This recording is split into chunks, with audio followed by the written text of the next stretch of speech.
Good evening, welcome to Big TV. నేను Saritaj. Details చూస్తే తెలంగాణలో స్థానిక ఎన్నికలకు కేబినెట్ ఇప్పుడు గ్రీన్ సిగ్నల్ ఇచ్చింది. స్పెషల్ జీవోను రిలీజ్ చేసింది ప్రభుత్వం.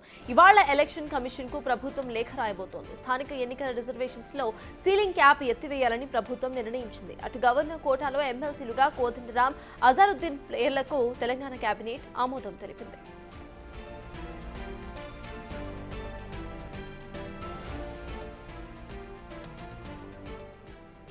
తెలంగాణలో స్థానిక ఎన్నికలకు కేబినెట్ గ్రీన్ సిగ్నల్ ఇచ్చింది. స్పెషల్ జీవో రిలీజ్ కు ప్రభుత్వం ప్రయత్నాలను చేస్తుంది. ఇవాళ ఎలక్షన్ కమిషన్ కు ప్రభుత్వం లేఖ రాయబోతోంది. స్థానిక సంస్థల రిజర్వేషన్లలో సీలింగ్ క్యాప్ ఎత్తివేయాలని ప్రభుత్వం నిర్ణయించింది.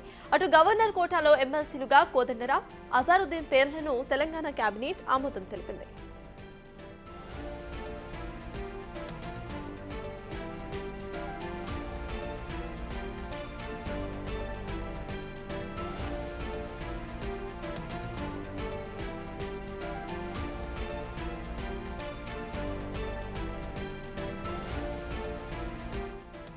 తెలంగాణలో స్థానిక ఎన్నికలకు కేబినెట్ గ్రీన్ సిగ్నల్ ను జారీ చేసింది.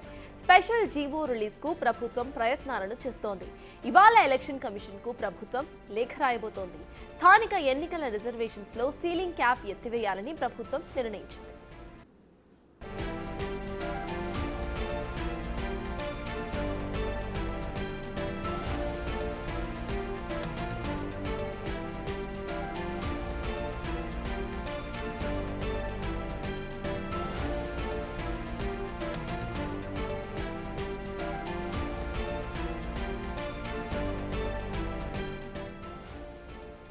తెలంగాణలో స్థానిక ఎన్నికలకు కేబినెట్ గ్రీన్ సిగ్నల్ ఇచ్చింది. స్పెషల్ జీవోను రిలీజ్ కు ఇటు ప్రభుత్వం ప్రయత్నాలు చేస్తోంది. ఇప్పుడు గవర్నర్ కోటాలో ఎమ్మెల్సీలుగా కోదండరాం, అజారుద్దీన్ పేర్లను ఫైనలైజ్ చేసింది. స్థానిక ఎన్నికలకు కేబినెట్ గ్రీన్ సిగ్నల్ ఇచ్చింది. స్థానిక ఎన్నికల రిజర్వేషన్స్ లో సీలింగ్ క్యాప్ ను ఎత్తివేయాలని ఇప్పటికే ప్రభుత్వం నిర్ణయించింది. స్పెషల్ జీవో రిలీజ్ కు ప్రభుత్వం ప్రయత్నాలు కూడా ముమ్మరం చేశాయి. గవర్నర్ కోటాలో ఎమ్మెల్సీలుగా కోదండరాం, అజారుద్దీన్ పేర్లకు కేబినెట్ ఆమోదం తెలిపింది. ఇక ఇవాళ ఎలక్షన్ కమిషన్ కు ప్రభుత్వం లేఖను రాయబోతోంది.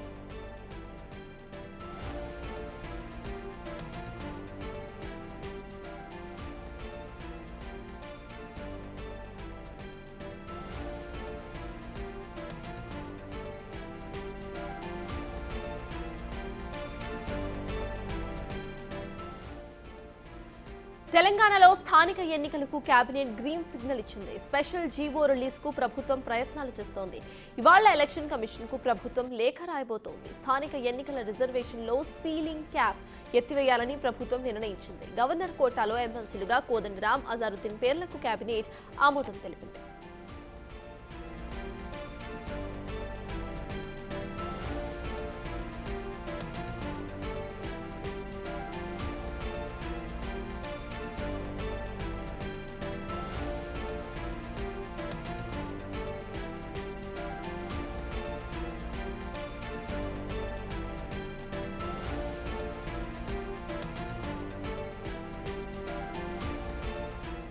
తెలంగాణలో స్థానిక ఎన్నికలకు కేబినెట్ గ్రీన్ సిగ్నల్ ఇచ్చింది. స్థానిక ఎన్నికలకు సంబంధించిన సీల్డ్ క్యాప్ ను ఎత్తివేయాలంటూ కూడా ఇప్పటికే నిర్ణయం తీసుకున్నట్టుగా తెలుస్తోంది. దీనికి సంబంధించిన పూర్తి updates my associate input editor Nagesh అందించడానికి సిద్ధంగా ఉన్నారు.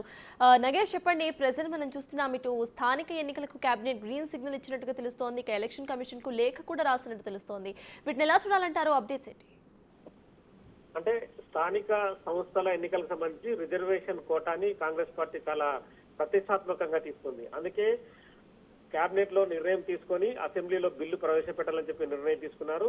ఈ అసెంబ్లీలో ప్రవేశపెట్టిన బిల్లునే స్థానిక సంస్థల కోటా కింద రేపు స్థానిక సంస్థల ఎన్నికల్లో కూడా అభ్యర్థులను నిర్ణయించే విధంగా ముందుకు తీసుకెళ్తున్నారు. ఎందుకంటే మిగతా ప్రతిపక్ష పార్టీలను టార్గెట్ చేస్తూ తీసుకున్న నిర్ణయం ఖచ్చితంగా సఫలీకృతం కావాలని చెప్పి పార్టీ భావిస్తుంది. ఈ క్రమంలోనే కేబినెట్ లోనే ఈ నిర్ణయాన్ని తీసుకుంటూ ఫైనలైజ్ చేశారు. ఎందుకంటే ఇది ఈ బిల్లును కనుక అసెంబ్లీలో పాస్ చేసి కేంద్రానికి పంపాలని చెప్పి ఫైనలైజ్ నిర్ణయం ఇది. తదుపరి ఈ వ్యవహారాన్ని ముందుకు తీసుకెళ్లి బీజేపీ గవర్నమెంట్, కేంద్రంలో ఉన్న గవర్నమెంట్ పైన తీవ్రమైన ఒత్తిడికి తీసుకురావాలి. మిగతా పార్టీలు కూడా ఖచ్చితంగా బీసీలను గౌరవించే విధంగా, వాళ్ళ టికెట్లు ఇచ్చే విధంగా కూడా ఒత్తిడి పెంచాలని చెప్పి పార్టీ ప్రభుత్వ నిర్ణయం కూడా. సో ఈ క్రమంలోనే మంత్రి మండలిలో ఈ నిర్ణయం తీసుకొని ఫైనలైజ్ చేసి ముందుకెళ్లాలని చెప్పి ముఖ్యమంత్రి రేవంత్ రెడ్డి భావించారు. దీనికి ఉప ముఖ్యమంత్రి బట్టి విక్రమార్క, మిగతా కేబినెట్ మంత్రులందరూ కూడా ఆమోదం తెలుపుతూ ముందుకు తీసుకెళ్లారు. మరో బిగ్ బ్రేకింగ్ న్యూస్ కూడా చూడొచ్చు. గవర్నర్ కోట ఎమ్మెల్సీలుగా అజారుద్దీన్ ని, కోదండరామ్ ని కూడా ఫైనలైజ్ చేశారు. ఇంతకుముందు ఆమీర్ అలీ ఖాన్ సీనియర్ జర్నలిస్ట్ ని గతంలో ముందుకు గవర్నర్ కోట కింద ముందుకు పంపారు. కానీ ఎమ్మెల్సీ శ్రవణ్ సుప్రీంకోర్టులో పిటిషన్ వేసి దీనిపైన కొంత బ్రేక్ నిర్ణయం తీసుకోవడంతో మళ్ళీ మంత్రి మండలిలో తుది నిర్ణయం తీసుకొని గవర్నర్ కోట ఎమ్మెల్సీలుగా అజారుద్దీన్ ని, కోదండరామ్ ని ఫైనలైజ్ చేశారు. ఎందుకంటే ఆమీర్ అలీ ఖాన్ స్థానంలో అజారుద్దీన్ కి అంటే సీనియర్ కాంగ్రెస్ లీడర్ గా గౌరవించి ముందుకు తీసుకెళ్లాలని చెప్పి ఒకటి కావచ్చు. అలాగే జూబ్లీహిల్స్ ఉప ఎన్నిక వస్తుంది, అజారుద్దీన్ కూడా టికెట్ ఆశిస్తున్నాడు. కానీ అజారుద్దీన్ కు టికెట్ ఇచ్చే క్రమంలో కొంత అధిష్టానం కూడా అంటే సర్వేలు మిగతా వ్యవహారాలన్నీ కూడా పరిగణలోకి తీసుకుంది. అజారుద్దీన్ కాకుండా మరొక స్థానిక నేతకు టికెట్ ఇవ్వాలనే ఉద్దేశంలో అజారుద్దీన్ కి ఎమ్మెల్సీ గౌరవించాలని చెప్పి భావించారు. ఈ క్రమంలోనే క్రీడాకారుల కోటను కూడా ఇక్కడ మనం చూడొచ్చు. ఎందుకంటే నేషనల్ క్రికెటర్ గా అంతర్జాతీయ క్రికెట్ లో అత్యధికంగా రాణించిన అజారుద్దీన్ భారత కెప్టెన్ గా కూడా విశేష సేవలు అందించాడు. అజారుద్దీన్ కి కనుక టికెట్ ఇస్తే భారతదేశంలో ఒక క్రీడాకారునికి అత్యున్నత గౌరవం ఇచ్చిన పార్టీగా కూడా గౌరవం దక్కుతుందని చెప్పి మంత్రి మండలి భావించింది. అజారుద్దీన్ కు కనుక ఎమ్మెల్సీ పదవి ఇచ్చి మండలిలో కూర్చోబెడితే కనుక రేపు క్రీడాకారులకు కూడా అంటే క్రీడాకారులకు సంబంధించి తెలంగాణ రాష్ట్రం కూడా ప్రోత్సాహకాలు అందిస్తుంది. క్రీడా బిల్లును కూడా ప్రవేశపెట్టాలని చెప్పి ముందుకెళ్తుంది. ఈ క్రమంలో అజారుద్దీన్ కూడా సరైన స్థానంలో కూర్చోబెట్టి క్రీడలకు సంబంధించిన ప్రాముఖ్యత కూడా గవర్నమెంట్ ఇచ్చే అవకాశం కనిపిస్తుంది. ఈ క్రమంలోనే జూబ్లీహిల్స్ ఉప ఎన్నిక టికెట్ ఇచ్చే బదులు అజారుద్దీన్ ని ఎమ్మెల్సీగా కూర్చోబెట్టి తదుపరి ఏ పదవి ఇస్తారు ఏంటనేది చూస్తే కనుక క్రీడలకు సంబంధించిన ఏదైనా పోస్ట్ కూడా క్రియేట్ చేసి ఇచ్చే అవకాశం కూడా కనిపిస్తుంది. ఈ క్రమంలోనే అజారుద్దీన్ కి ప్రస్తుతం అయితే ఎమ్మెల్సీగా ముందుకు తీసుకెళ్లాలని చెప్పి నిర్ణయం తీసుకున్నారు. గవర్నర్ కోటాలో ఇద్దరిని, కోదండరామ్ ని సీనియర్ నేతగా జనసేన సంబంధించిన అంటే జన సమితి నేత పార్టీ నేతగా అలాగే కాంగ్రెస్ పార్టీకి సపోర్టర్ గా ఉండి ఎన్నికలు కూడా నిర్వహించాడు కాబట్టి కోదండరామ్ ని అంటే తెలంగాణ ఉద్యమ నేతగా కూడా పార్టీ గౌరవించింది. తెలంగాణ ఉద్యమం, తెలంగాణ రాష్ట్రం రావడానికి కోదండరాం ప్రాముఖ్యత. ఎందుకంటే అనేక పోరాటాలు చేసి తెలంగాణని ముందుండి నడిపించిన నేత కూడా కోదండరాం కి ప్రాముఖ్యత ఉంది. జేఏసీ నేతగా చాలా వ్యవహారాలు కావచ్చు అంటే ఉద్యోగ సంఘాల నేతలతో ఉద్యమాన్ని నడపడం కావచ్చు, చాలా విషయాల్లో కూడా ముందుకు తీసుకెళ్లాలని చెప్పి కోదండరాం ని ఎమ్మెల్సీగా ప్రమోట్ చేస్తున్నారు. అంటే ఆల్రెడీగా ప్రమోట్ చేసిన దాన్ని సుప్రీంకోర్టు కొంత బ్రేక్ వేసింది కాబట్టి మళ్ళీ కోదండరామ్ కి ఎటువంటి నష్టం జరగకుండా మళ్ళీ ఎమ్మెల్సీగానే కంటిన్యూ చేస్తున్నారు. ఆమీర్ అలీ ఖాన్ స్థానంలో మాత్రం అజారుద్దీన్ కు అవకాశం కల్పించారు. ఆమీర్ అలీ ఖాన్ కూడా కొంత పోస్టుని అంటే తదుపరి జరిగే వేరే పోస్టులకు సంబంధించి చాలా కార్పొరేషన్ పోస్టులు ఉన్నాయి కాబట్టి అందులో మైనారిటీ కోటా కింద మళ్ళీ ఆమీర్ అలీ ఖాన్ కూడా మళ్ళీ వేరే పోస్ట్ కేటాయిస్తామని చెప్పి హామీ ఇచ్చినట్టుగా తెలుస్తుంది. ఆమీర్ అలీ ఖాన్ కూడా సంతృప్తి చెందాడు కాబట్టి అజారుద్దీన్ ని మంత్రి మండలిలో ఎమ్మెల్సీగా నామినేట్ చేస్తూ ముందుకు తీసుకెళ్తున్నారు. ఈ సుప్రీంకోర్టు అంటే సెప్టెంబర్ 17 వరకు సుప్రీంకోర్టు కేసు ఉన్న నేపథ్యంలో తదుపరి వీళ్ళిద్దరు కూడా గవర్నర్ కోటా కింద మళ్ళీ వీళ్ళు ఎమ్మెల్సీలుగా నామినేట్ చేస్తూ ప్రభుత్వం ముందుకు తీసుకెళ్లే అవకాశం కనిపిస్తుంది. అయితే నగేష్, ఇందాక మీరు చెప్పినట్టు ఇటు అజారుద్దీన్ కు ఎమ్మెల్సీ ఇవ్వడంతో జూబ్లీహిల్స్ బైపోల్ అభ్యర్థిపై ఒక క్లారిటీ వచ్చినట్టే భావించాలా మనం? ఖచ్చితంగా బైపోల్ అభ్యర్థిపై క్లారిటీ ఉంది. అంటే కాంగ్రెస్ పార్టీ ఒక అభ్యర్థి అని చెప్పి నిర్ణయం తీసుకుంది. అక్కడ నవీన్ యాదవ్ అని చెప్పి యంగ్ నేత ఉన్నారు. యువ నేతగా కూడా నవీన్ యాదవ్ కి సర్వేలో కూడా అనుకూల నిర్ణయం వచ్చినట్టుగా తెలుస్తుంది. సర్వేలో కూడా నవీన్ యాదవ్ దాదాపుగా 55 నుంచి 65% వరకు గెలుపు అంచనాల్ని ఉన్నట్టుగా కూడా కాంగ్రెస్ పార్టీ కొంత ఇన్పుట్ సర్వే తీసుకుంది. ఈ క్రమంలోనే నవీన్ యాదవ్ ని ఎమ్మెల్యే అభ్యర్థిగా నిలబెట్టాలని చెప్పి పార్టీ భావిస్తుంది. పార్టీకి సంబంధించిన జూబ్లీహిల్స్ ఎన్నికలకు సంబంధించిన ఇన్ఛార్జిగా ఉన్న జగ్గారెడ్డి వాసు, పొన్నం ప్రభాకర్, వివేక్ వీళ్ళందరూ కూడా నవీన్ కే ఓటు వేసినట్టుగా తెలుస్తుంది. ఈ క్రమంలో అజారుద్దీన్ కూడా జూబ్లీహిల్స్ ఎమ్మెల్యే పార్టీ అభ్యర్థిగా తాను కూడా తీవ్రంగా పోటీ పడ్డాడు. అధిష్టానం దగ్గరికి వెళ్ళి కూడా తన గోడు వెళ్ళబోసుకున్నాడు. ఎందుకంటే తాను ఎంతో కాలంగా పార్టీలో శ్రమిస్తున్నాను, గతంలో ఎంపీగా పోటీ చేసి ఓడిపోయినా కూడా చాలా సందర్భాల్లో కూడా అన్యాయానికి గురయ్యని చెప్పి నేషనల్ లో ఉన్న అంటే రాహుల్ గాంధీ గానీ, కేసీ వేణుగోపాల్ గానీ మిగతా వాళ్ళందరికీ చెప్పినట్టుగా తెలుస్తుంది. మీనాక్షి నటరాజన్ రాష్ట్ర ఇన్ఛార్జ్ కూడా చాలా ఇన్పుట్స్ అంటే జూబ్లీహిల్స్ ఉప ఎన్నిక ఫలితానికి సంబంధించి చాలా ఇన్పుట్స్ ని కూడా సేకరించారు. ఈ క్రమంలోనే నవీన్ యాదవ్ ని అభ్యర్థిగా నిలబెట్టే అవకాశం కనిపిస్తుంది. అవతల నుంచి బీఆర్ఎస్ పార్టీ మాగంటి గోపీనాథ్ భార్య సానుభూతి పరుల సంబంధించిన ఎవరైతే ఓటు ఉందో ఆ ఓటును రాబట్టుకోవాలని చెప్పి బీఆర్ఎస్ భావిస్తుంది. ఈ క్రమంలోనే మాగంటి గోపీనాథ్ భార్యను బీఆర్ఎస్ పార్టీ నిలబెట్టే అవకాశం కనిపిస్తుంది. మరోవైపు బీజేపీ కూడా లంకల దీపక్ రెడ్డి ఇప్పటికైతే తాను తీవ్రంగా ప్రయత్నిస్తున్నాడు. దీపక్ రెడ్డి కూడా బీజేపీ అభ్యర్థిగా నిలబడే అవకాశం కనిపిస్తుంది. కానీ వీళ్ళందరిలో నవీన్ యాదవే యువనేతగా కాంగ్రెస్ పార్టీ అక్కడ స్థానిక గతంలో జరిగిన కార్పొరేట్ ఎన్నికల్లో కూడా 1-2 సార్లు పోటీ చేశాడు. ఓడిపోయినా కూడా అతనికి బలమైన ఓటు ఉంది.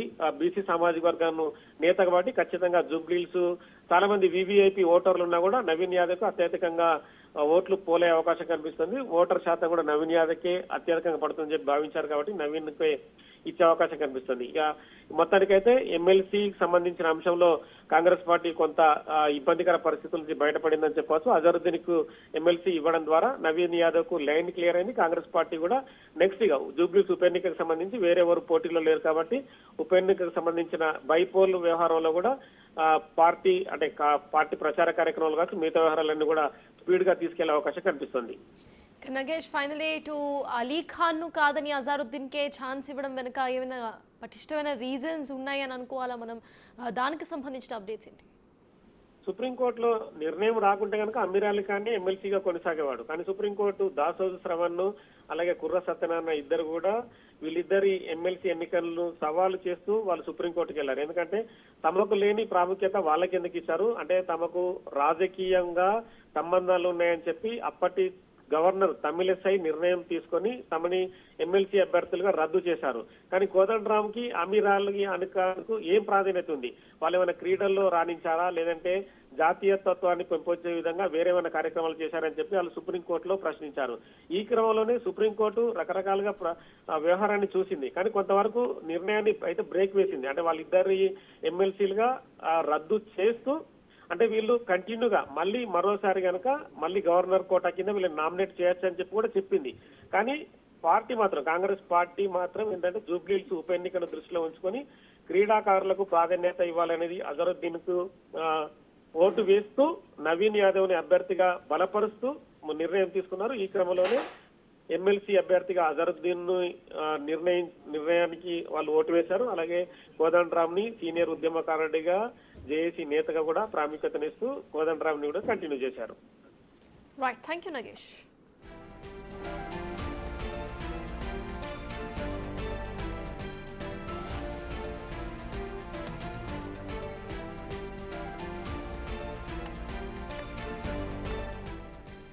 తెలంగాణలో స్థానిక ఎన్నికలకు కేబినెట్ ఇప్పుడు గ్రీన్ సిగ్నల్ ఇచ్చినట్టుగానే చూడాలి. స్పెషల్ జీవో రిలీజ్ కు ప్రభుత్వం ప్రయత్నాలను చేస్తోంది.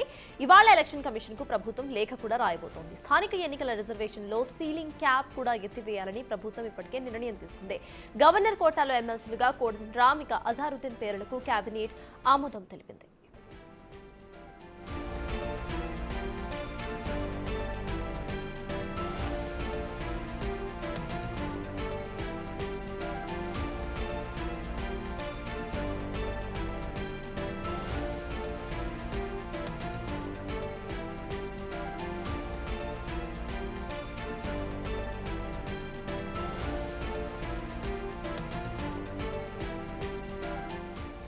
తెలంగాణలో స్థానిక ఎన్నికలకు కేబినెట్ గ్రీన్ సిగ్నల్ ఇచ్చింది.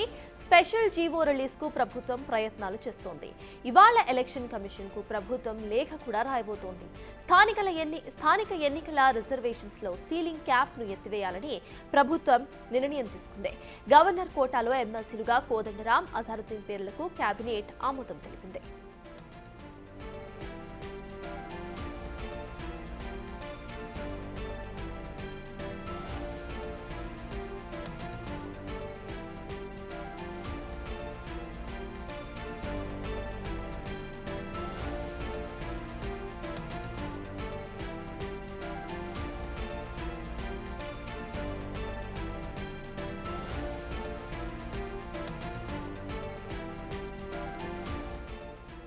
తెలంగాణలో స్థానిక ఎన్నికలకు కేబినెట్ గ్రీన్ సిగ్నల్ ను జారీ చేసింది. స్పెషల్ జీవో రిలీజ్ కు ప్రభుత్వం ప్రయత్నాలు చేస్తోంది. ఇవాళ ఎలక్షన్ కమిషన్ కు ప్రభుత్వం లేఖ రాయబోతోంది. స్థానిక ఎన్నికల రిజర్వేషన్స్ లో సీలింగ్ క్యాప్ ఎత్తివేయాలని ప్రభుత్వం నిర్ణయించింది. గవర్నర్ కోటాలో ఎమ్మెల్సీలుగా కోదండరామ్ అజారుద్దీన్ పేర్లకు కేబినెట్ ఆమోదముద్ర తెలిపింది. ఇక అజారుద్దీన్ ను ఎమ్మెల్సీ పదవి ఇవ్వడంతో ఇటు జూబ్లీహిల్స్ బైపోల్ అభ్యర్థిపై ఒక క్లారిటీ వచ్చినట్టుగానే చెప్పుకోవచ్చు.